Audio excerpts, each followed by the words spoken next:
আজকের দিনটা আমার কাছে একটু স্পেশাল। স্পেশাল শুধু বলবো না, বলবো ভেরি স্পেশাল। কেন সেটা তোমরা দেখলেই জানতে পাবে বন্ধুরা। ওহো, একটা কথা তো বলাই হয়নি, ওই যে ওয়েলকাম আমাদের ডিজিটাল ডায়েরিতে আমার সকল বন্ধুদের। আশা করি তোমরা সবাই ভালো আছো, আর তোমাদের ভালোবাসায় আমি অবশ্যই ভালো আছি। আর এই দেখো বন্ধুরা, মাকে ওপর থেকে সাজিয়ে গুছিয়ে নিচে নিয়ে এসেছি। নিয়ে যাবো আজকে ডাক্তার দেখাতে। আর ডাক্তারের কথাটা কিন্তু মাকে একবারে বলা যাবে না। মাকে বলেছি চলো মা একটু চা খেয়ে আসি, ব্যাস রাজি।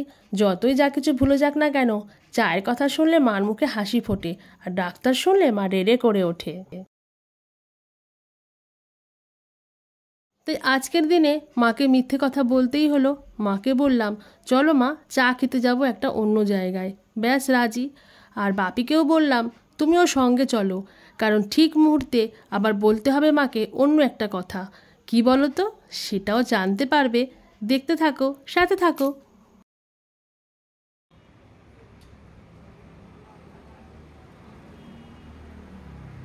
আর এই দেখো বন্ধুরা, এখন বাপি আর মা বসে আছে ডক্টরস চেম্বারের ঠিক বাইরে। আর মা বারবার আমাকে জিজ্ঞাসা করছে এখানে কি হবে। তো বাধ্য হয়েই সেই চিরাচরিত মিথ্যে কথাটাই বললাম।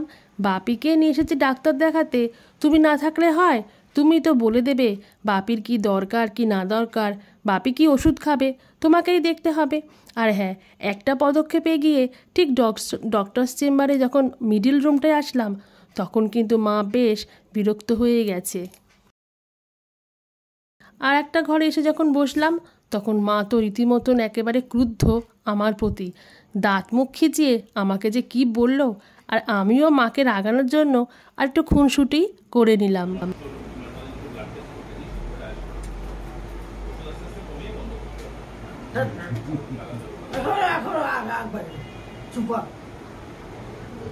দেখেছো বন্ধুরা মা কীরকম রেগে গেছে আমার উপরে।